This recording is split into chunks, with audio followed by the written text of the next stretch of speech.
Hoje, 22 de janeiro, é data do nascimento de um dos políticos mais importantes do Brasil contemporâneo, Leonel de Moura Brizola.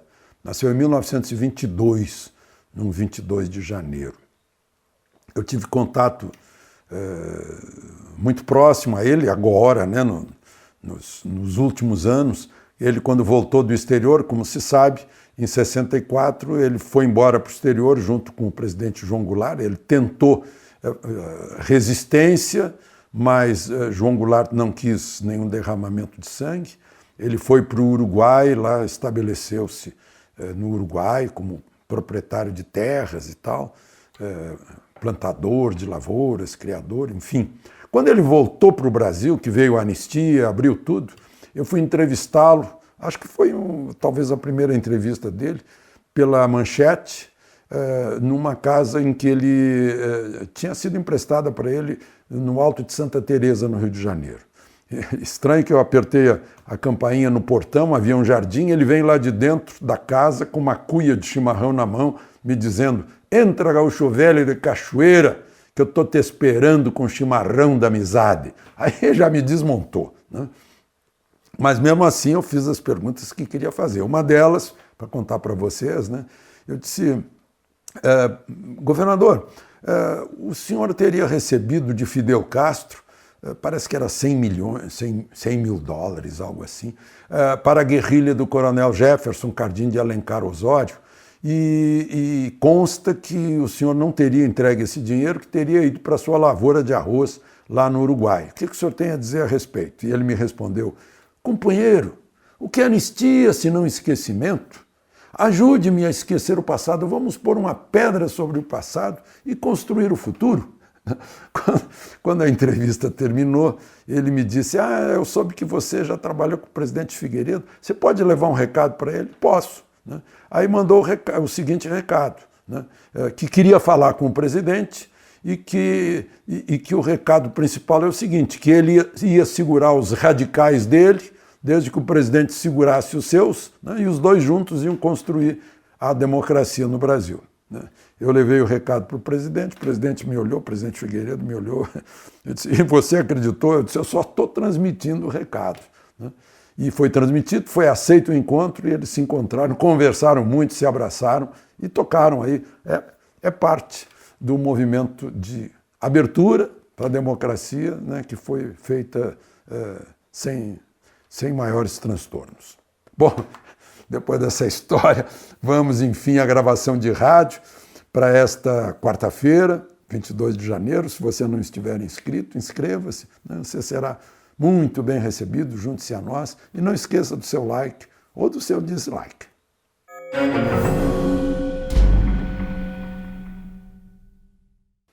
Bom dia. O presidente criou ontem o Conselho da Amazônia e uma Força Nacional Ambiental, né, para policiar as agressões ao meio ambiente na Amazônia. E entregou isso para a coordenação do vice-presidente da República, aí dando grau de importância, né, o general Hamilton Mourão, que é filho de amazonenses, que tem sangue indígena, que comandou a 2ª Brigada de Infantaria da Selva em São Gabriel da Cachoeira, lá na Cabeça do Cachorro, um lugar que está cheio de nióbio, e por isso explique que muitos pilotos me contam que levam muito estrangeiro para lá. Não é para fazer turismo, né? Ali é a fronteira Brasil, Venezuela e Colômbia. Então, o coordenador desse grupo da Amazônia, esse Conselho da Amazônia, é o homem que é do ramo, né? É do ramo. Isso vai coordenar trabalho de ministérios em defesa da Amazônia, em defesa dos meios naturais da Amazônia e, principalmente, do amazônida, né? Que é aquele que vive das riquezas da Amazônia. Bom, o Ministério Público de Minas Gerais denunciou 11 da Vale, 5 de uma consultoria alemã, pela morte de 259 pessoas, homicídio doloso. Eu diria que é 270, porque tem 11 desaparecidos até hoje. Outro dia encontraram já no barro seco mais restos, né, de uma pessoa. O presidente da Vale, o ex-presidente da Vale está incluído aí, né? Está fazendo agora no sábado, vai fazer um ano que caiu a barragem lá de Brumadinho. Né? E o Ministério Público Federal denunciou o jornalista americano Glenn Greenwald e mais 6 por invasão, né, por crime contra o que está previsto na Constituição, a privacidade da correspondência, das comunicações telefônicas, né, contra centenas de autoridades. Né. Ele, segundo o Ministério Público, foi ele que auxiliou, incentivou e orientou de maneira direta o grupo criminoso. Isto é, usou aqueles jovens, né, para fazer isso. Ele diz, o denunciado diz que é um atentado contra a imprensa livre. Isso é uma desculpa que todo mundo dá, né? Quando é pego caluniando, difamando, injuriando. Imprensa livre, peraí, mas você falsificou, né? Você inventou um crime que não existiu. Né? É isso. A mesma coisa o político corrupto, que alega, esse é um atentado à democracia porque eu tenho voto. Eu fui eleito, eu tenho mandato. É o mesmo. Por falar em político corrupto, o ex-governador de Brasília, Agnello Queiroz, que foi deputado várias vezes pelo PCdoB, foi ministro de Lula, ministro do esporte, né, pegando aquele tempo em que os partidos eram donos de ministérios. O PCdoB era dono do Ministério do Esporte, ele foi primeiro-ministro do esporte de Lula, né? Depois, para ser governador de Brasília, ele passou para o PT, né? Ele foi julgado em maneira definitiva, último estágio, não tem mais trânsito em julgado, foi condenado por improbidade administrativa, direitos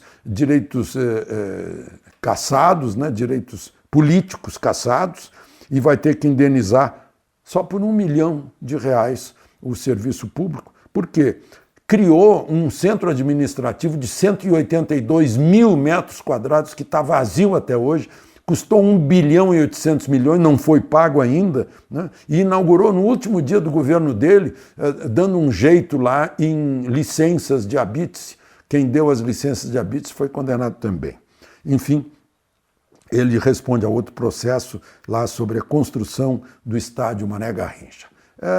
Felizmente, a justiça está vindo, continua trabalhando, as investigações do Ministério Público e da Polícia Federal, da Polícia Civil, do Ministério Público Estadual. De Brasília, Alexandre Garcia.